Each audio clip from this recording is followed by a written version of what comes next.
பெண்களுக்கு கேட்கிறேன், நமக்கு நட்பு சாத்தியமாக இருக்கிறதா?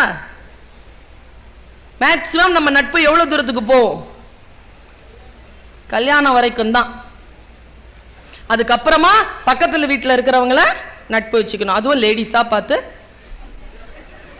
நட்பு வச்சு.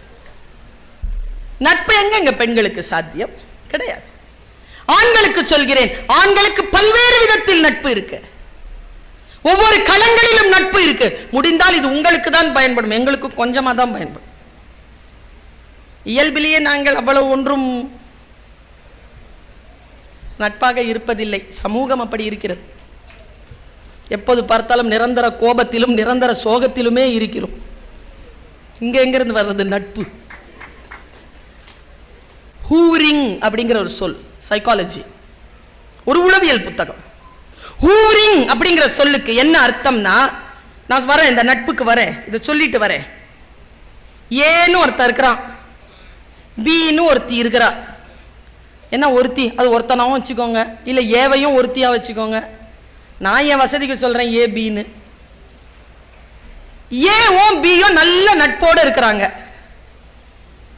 ஏ பிய ஏமாத்திட்டான். யார் வெட்கப்பட வேண்டியவர்கள்? சமூகத்தில் வெட்கப்பட வேண்டியவர்கள் யார்? ஏதானே.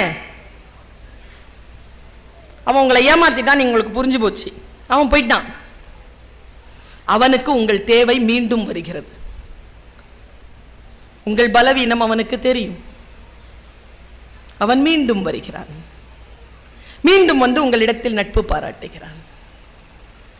நீங்கள் மீண்டும் அவன் வலையில் விழுகிறீர்கள் என்றால் இப்பொழுது சொல்லுங்கள், யார் வெட்கப்பட வேண்டியவர்கள்?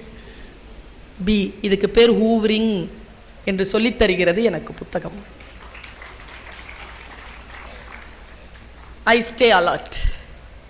நான் அலர்ட் ஆகிறேன். ஒரு தந்தை தன் மகளுக்கு சொல்ல விரும்பியது இதுதானே புத்தகம் சொல்கிறது.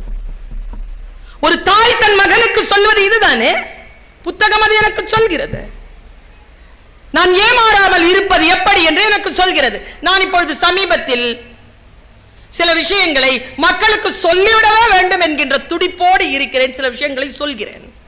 ஒருவேளை நான் சொல்லுகின்ற இந்த கதை உங்கள் வாழ்க்கையில் நீங்கள் சந்தித்த ஏதோ ஒரு விஷயத்திற்கு